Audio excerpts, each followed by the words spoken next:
menyelamatkan setengah dari amalnya.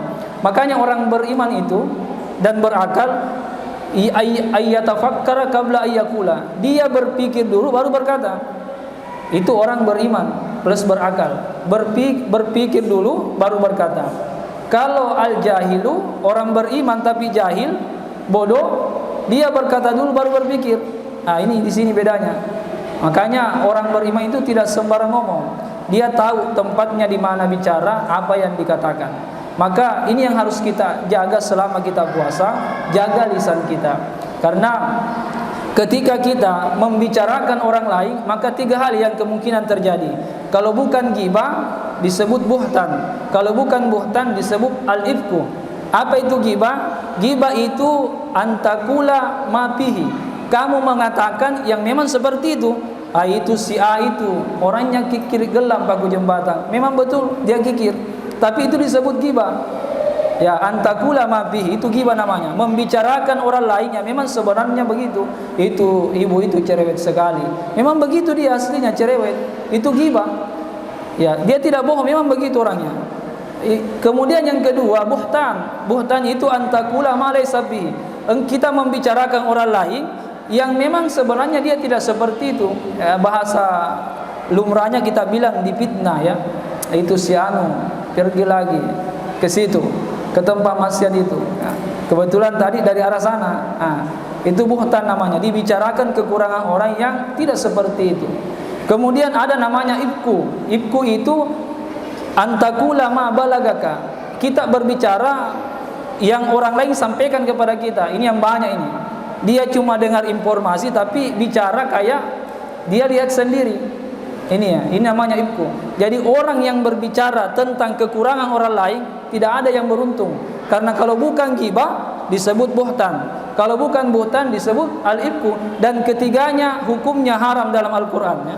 Ketiganya model ini hukumnya haram dalam Al-Quran. Maka selamatlah seseorang itu kalau dia pintar menjaga lisannya. Kapan berkaitan dengan orang lain dan kita tidak tahu apa-apa, tidak usah bicarakan. Makanya orang beriman itu, berakal itu, dia berpikir dulu baru berkata. Hadirin yang dirahmati Allah Subhanahu wa taala.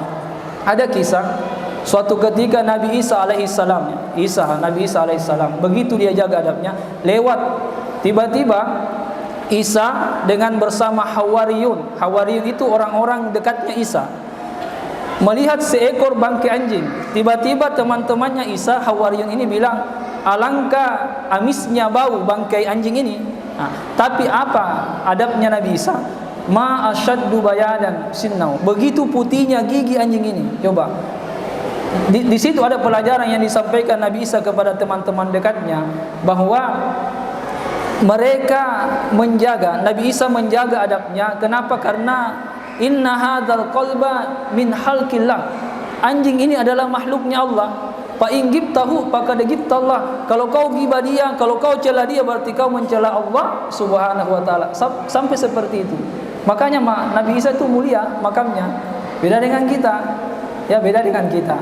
Itulah Nabi Isa alaihissalam. Temannya melihat kekurangan anjing itu, tapi dia berusaha mencari kebaikan anjing itu.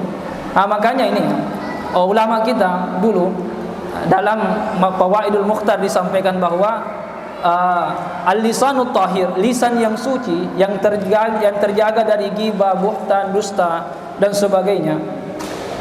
Idza qara al-Fatihah limaridin, kalau ia baca al-Fatihah untuk orang yang sakit, yahsulu lahu asyifa, maka terjadi sembuh, langsung sembuh. Dibacakan Fatihah langsung sembuh. Bahkan ada mengatakan hanya bermodal bismillahirrahmanirrahim sembuh penyakitnya orang ini.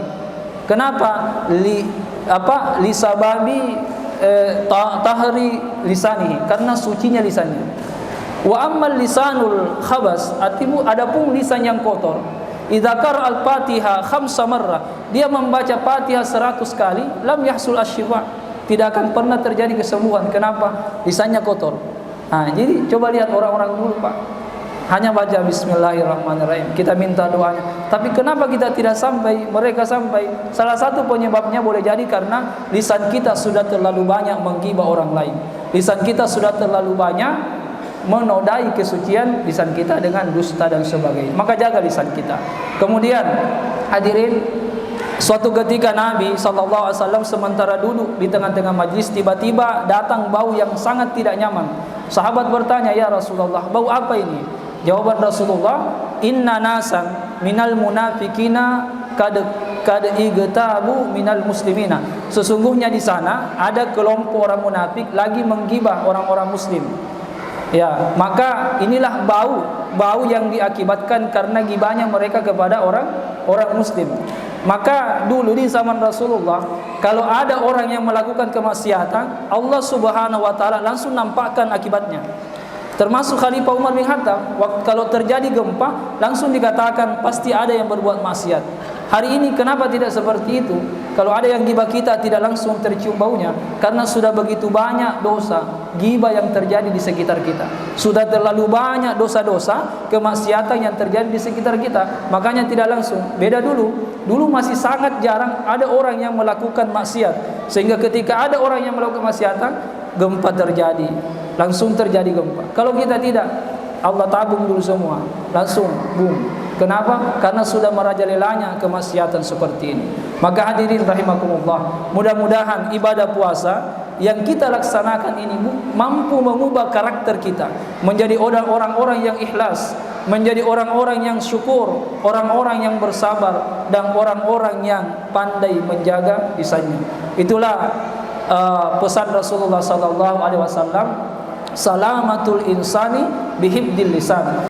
Keselamatan manusia itu besar, sangat ditentukan oleh lisannya. Maka mari kita menjaga lisan kita, bukan hanya sekedar menjaga kita dari batalnya puasa kita secara zahir, tapi kita berupaya jaga lisan kita, katakan yang seperlunya, katakan sesuatu yang pada tempatnya, insyaallah setiap kata kita akan mendatangkan pahala buat kita. Mungkin inilah yang sempat kami sampaikan, kurang lebihnya mohon dimaafkan.